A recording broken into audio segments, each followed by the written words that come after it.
साथियों, जैसा कि आप जानते हैं 14 जून 2022 को ये अग्निपथ योजना की घोषणा करी गई और जैसा कि 10 साल के सरकार के कार्यकाल में बिल्कुल स्पष्ट हो चुका है कि कोई संवाद, कोई चर्चा, कोई डिस्कशंस इसको लेकर किए नहीं गए और एक तरफा निर्णय लिया गया कि संपूर्ण जो भर्ती फौज की होगी, डिफेंस फोर्सेस की होगी, उसको अग्निपथ के माध्यम से किया जाएगा।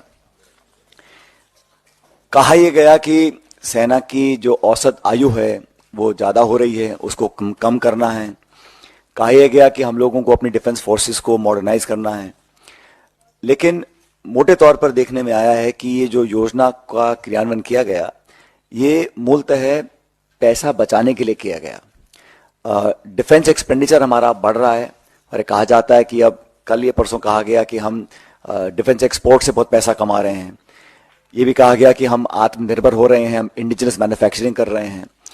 अगर हमारे डिफेंस डिपार्टमेंट को इतनी आमदनी हो रही है और हम लोग इतने सक्षम हो रहे हैं, तो सबसे ज़्यादा महत्वपूर्ण ये होगा कि हमारे जो शौर्यवीर सैनिक हैं उनके जीवन के लिए, उनकी भर्ती के लिए, उनकी नौकरी, पेंशन, परिवार की सुख सुविधाओं के लिए हम लोग संसाधन को जाहिर करें।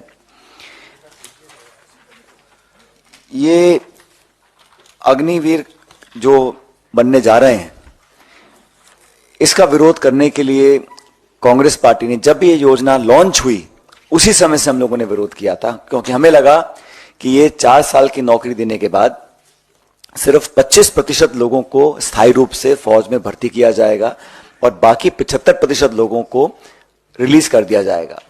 अभी कहा जा रहा था कि 10% की पैरामिलिट्री जो है, आर्म्ड फोर्सेस सीएपीएफ हैं, उसमें उनके लिए आरक्षण दिया गया है।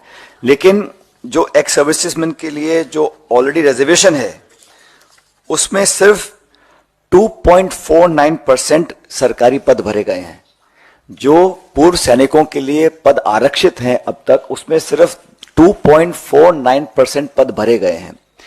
फिर कहा गया कि अलग अलग स्टेट गवर्नमेंट्स अनाउंस करेंगे कि जो 75% अग्निवीरों को हम छोड़ देंगे वो कहां अब्जॉर्ब होंगे। एक आध राज्य ने किया है, बाकी राज्यों ने किया नहीं।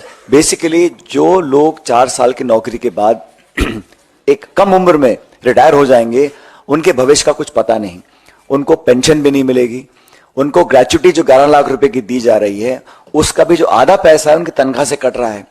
तो कहीं ना कहीं ये कॉस्ट कटिंग के चक्कर में हम लोग अपनी सेना की भर्ती की जो प्रक्रिया है उससे खिलवाड़ कर रहे हैं।